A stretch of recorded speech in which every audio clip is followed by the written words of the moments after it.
Okay, I thought people were asking for a video on how to stack your dog.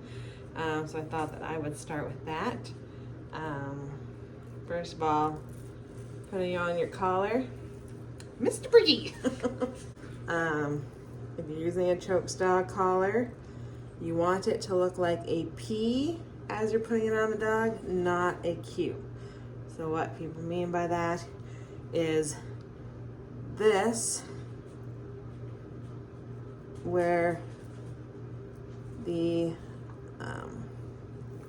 loose end is coming here. This is where the loop that you go through is. It looks like a Q here. Whereas if you flip it around, now it looks like a P. And you want it, when you're putting it on the dog, you want it to look like a P. So if he's standing in front of me or sitting in front of me, I want it to look like that P. So the head would go here. Put that on. You want it sitting high up. Here, Briggy. You want it to be sitting high up on your dog's neck. So it's sitting right behind his occiput, in between his wrap and his twirly thing. All right, so that's putting on your thing. Now, I'm just gonna go through showing the correct way once, and then I'll kind of try to break it down. So we're gonna go with hand stacking, by the way.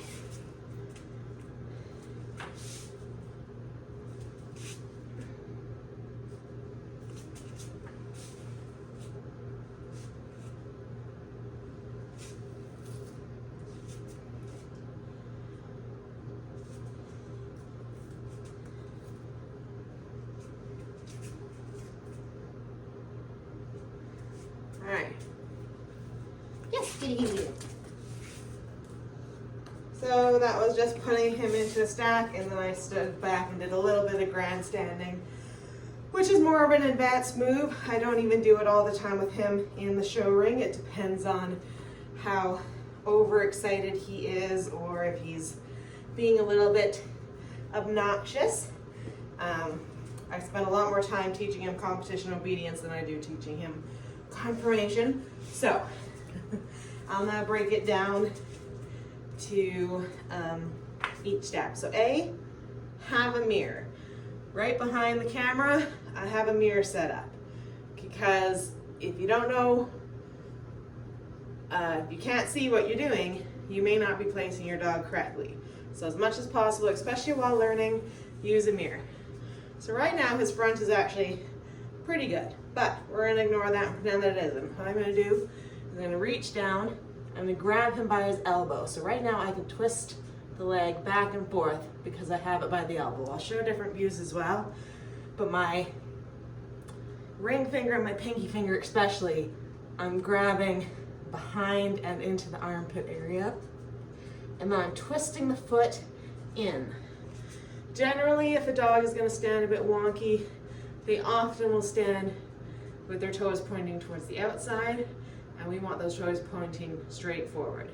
So generally you want to pick it up and twist the elbow so that the toes point more towards the inside. So I've got this leg placed, and now I'm going to grab his snout, and I'm going to reach down, and I'm going to do the exact same thing with the other leg. This time kind of my thumb reaches around the front of the leg, and then the rest of my fingers can pull it out into the side. And I place it down. You want the leg to fall directly straight down. Now sometimes I'll place his legs ever so slightly where they're angled back. That way when I move the back end back, because currently he's standing too far forward, when I move the back end back, it's going to pull him more to where they're level. He's wanting to lean forward because that's what I've taught him, is to lean forward, so that's a good thing. But I just can't demonstrate currently what he would do. So if anything, I'd rather have him a hair too far back or directly in line with that.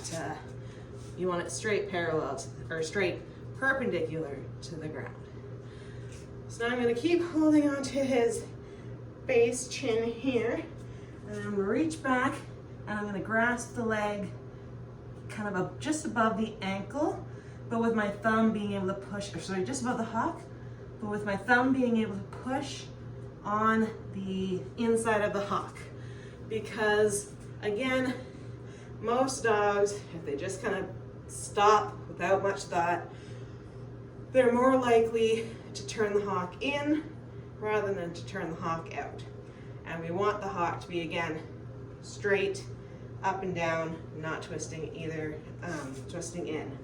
So you'd rather them, again, overstack slightly out so that they kind of rock in as they put their weight down. So I'm going to take the leg, I'm going to turn the ankle towards you, which is to the outside, and I'm going to place the leg there. I'm going to do the same thing with this side, just the fingers are going to be opposite because you're dealing with the opposite leg. So now I've got his legs placed. As you can see, his back toes are roughly in line with his pin bones. And that is the correct angulation you generally want in a standard poodle, and because they're not supposed to be an extreme breed where their legs are way out behind them, but you want them right in line, directly down from that pin bone. And the back legs are supposed to form a slight A-frame, so you want to stack them slightly wider than your body. I'll show you from the front and from the rear again. And then we want our dogs to stand with a strong top line. We don't want them to be rounding or roaching their back like this, because that's not an attractive look. Not what your poodle wants to look like. It'll make your tail set look low. It makes your top line look terrible. We don't want to do that. So I'm going to gently press just on either side of the spine. I'm not hurting. I'm not jabbing in. I'm just pressing slightly on either side of the spine. And what this looks like in the ring is that I'm just picking up the back of my jacket. It doesn't look like I'm jamming my fingers into his spine. It just looks like I'm picking up the back of my jacket. And this, at the same time, I'm going to gently pull back on his head. Poodles, you want their head to meet their tail, essentially. You want their head as far back as possible and their tail straight up, ever so slightly forward. So when I push on the back like this, I'm helping to remind him to lean forward, but when I'm pulling back on his head, I'm reminding him, but still with your head back. So I'm pulling slightly as I push. And then we're going to just pick up our tail, and we've got our stack. As you can see, he's essentially perpendicular to here, and he's perpendicular on his hock to his foot, and he's in line with his front toes. His head is up and back, his top line is strong, and we have the tail up as well. And then what we can do to be fancy and grandstand this is you can flip your ear forward. You can leave it back, but it creates a nice picture if it's flipped forward. Grab your collar and leash and just slide up the collar and leash. If I need to remind him again, I'll gently push forward. But then we've got the stack. You want the nose ideally slightly tipped down. If the head is more up, it can shorten the neck a little bit. Down adds a little bit more elegance. He's still learning this a little bit, the grandstanding part, because again, spend more time on competition obedience. But I'll just remind him, just gently, if he turns his head a different way than I want, I just gently put it back. You can use, break. Sorry, Reedy. You can use targets for them to look at. You can teach them to look at a stick and bring that out in front of them, that kind of thing. I've just been gently pushing his head back the way I want. And then once I'm done, I release him forward because I want him to be thinking forward out of his stack so that he, again, we want the leaning into the stack leaning forward so that we stay over our front end. Because the problem with poodles is that because we want their head so far back, they can often go to posting. Posting, I'll show you an example of that here. Posting is when the legs are out in front of the parallel. So instead of being straight down to the ground, they're out in front. And that just makes the whole front end look bad. So we're gonna do all the wrong things, okay? All right, break. Really? Don't forget to make it fun for them. Not just making them stand for forever while you talk. All right, so we're gonna try to do posting. Again, his feet lined up pretty well in the front, but we're gonna try to make him post. So, we were to do this. Oh, he doesn't even want to hold it. Stay. Okay, so he pulled himself into a stack there. He knows that he's supposed to be leaning forward. So, we're gonna try that again. Let's say even we just leave this one foot, if you'll leave it. You need to be a little bit more posty. Let's move your collar and leash out of the way. If you can, try and keep your collar and leash a little bit balled up so that you have control. Stay. He doesn't want to do it because he knows that's not right. But see, that front left foot is slightly posting. Stay. There, so he's posting there. Not too badly because he keeps trying to pull forward into it, which is good. That's what I've trained him to do, is to pull forward into that. But that's how you create that. The other way that you can create posting is by overstretching your rear. So he's roughly got himself lined up, but if I were to take his front legs back, see? Now we've got a bad A-frame going on where the front end is pointing out and the back end is pointing too far back. Oh boy! He's very confused as to what I'm doing. So that's the other way you can create posting, is by overstretching the rear, because if you pull the rear back, you're gonna pull back on his body as well. So that's something you always want to be aware of, is the posting. So you don't want to set the posting, and you don't want to encourage the posting with the head back. If I just pull his head back, he's wanting to keep fixing it, but that can cause posting on a dog that isn't used to it. And as a puppy, he could definitely have that issue because, you know, we're trying so hard to get the head back. They can't do it without rocking back on their legs. It's something that takes training and takes time to build that skill and to build the muscle memory and that kind of thing to get them to be able to pull forward in the stack while keeping their head up and back. So I'm going to show you how to do it correctly from the front and the back. Woo, woo, wee. Good boy. All right. All right. So I'm lucky I've got mirrors in multiple places in this room. It's usually not such a mess. But I'm going to stack him with looking at this. So what I'm turning the elbow out. Hopefully you can see that. But if he just stands like this, his toe is pointed out to the side. So when I reach down, I'm going to turn his elbow out and place. And I'm going to overturn it slightly because when you put it down, it'll automatically straighten up a little bit. I'm going to do the same thing. Let me get this out of your way. I'm going to do the same thing on this foot. This foot is spacing quite well, straight forward, but I'm going to turn it out and I'm going to place it. And you want it coming straight down again, perpendicular. You don't want to put your feet too close together, and you don't want to put your feet too wide apart. You want it to just drop straight down. There we go. So we've got those front feet stacked. I'm going to gather up my lead. Especially when a dog is young, you want to make sure you've got good control so you can hold the lead at the same time. I'm going to reach down and place the feet in the rear, twisting those hocks out. I'm going to hold him up and tail. So that's what that picture looks like from the front. As you can see, it's a little bit easier to see, I think, on this side. His leg is slightly outside of his body. It's the same on this side too. I just must be ever so slightly not quite straight to camera, but you can see a little bit here that this foot is ever so slightly outside of the body. Break! Yay! Yay!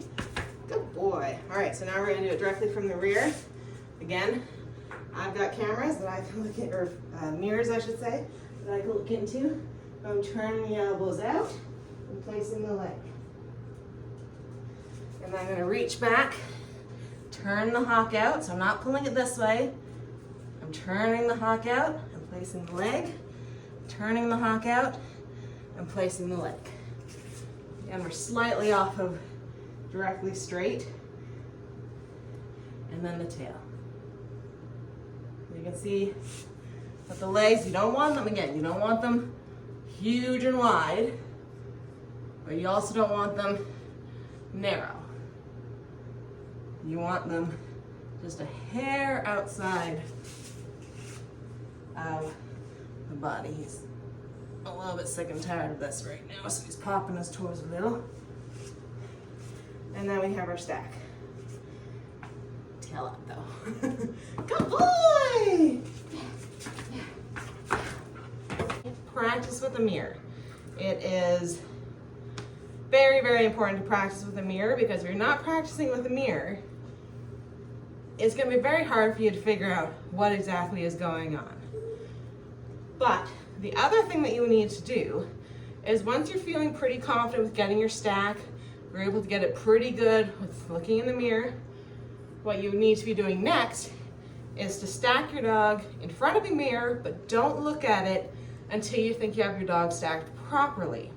Once you feel you have your dog stacked properly, then you're gonna look in the mirror to let you know whether or not you have done it properly or not. Because you're not gonna have a mirror in the ring. So you need to be able, when you have your dog stacked, good boy. We're a little close to camera, but I'm not really going for having the stack. I just want to talk about it. All right. When you're getting your dog stacked in the ring, you don't have a mirror in front of you to look at. What you have to look at is what you visually see when you are with your dog. So what you're gonna do, let me actually back up. Break! When you've got your dog stacked, sorry Brady. Again, I'm bad for leaving my lead hanging. Don't leave your lead hanging. What you're gonna do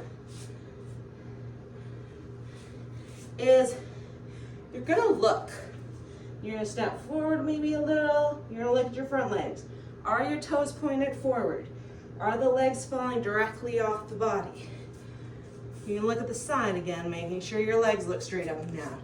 You're gonna look at what you can see visually from here. I can see that this foot is ever so slightly forward. So I'm gonna pull that back. Again, I'm gonna run my arms up, remind him to stay forward. If you're worried about it, you're like, oh, I'm not quite sure what I'm seeing, you can get down on one knee. Look at your stack. This foot is ever so slightly forward. I'm gonna pull it back.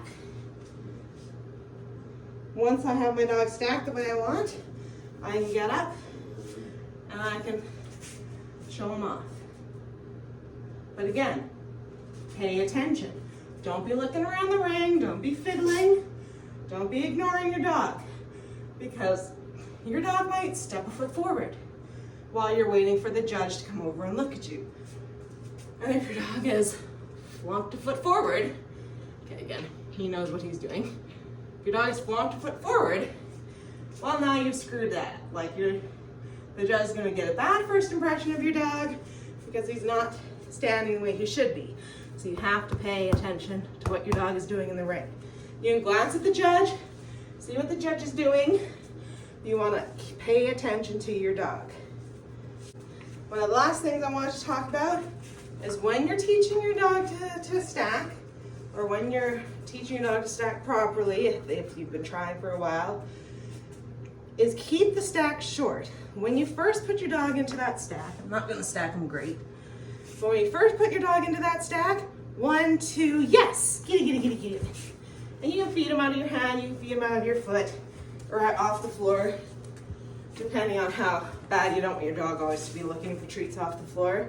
But again, we do obedience training, so he's very used to some rewards being that way. And make it fun. Do some twists, do some spins, do some leaps, you know, and keep them short. This is a very long session of doing this. You only want to do maybe 3 to 5 minutes. You could do a few times a day if you're wanting to work on it more. But each session should really only be 3 to 5 minutes.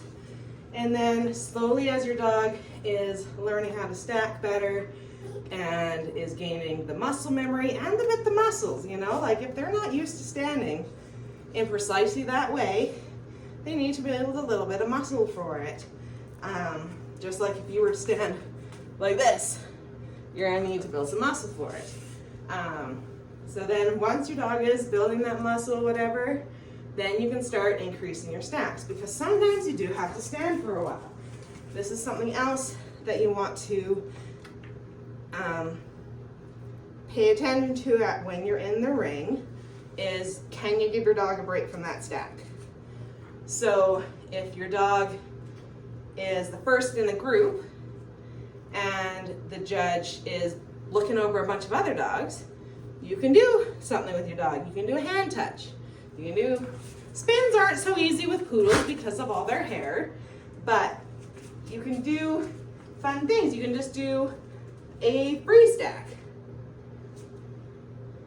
Make it a little bit fun.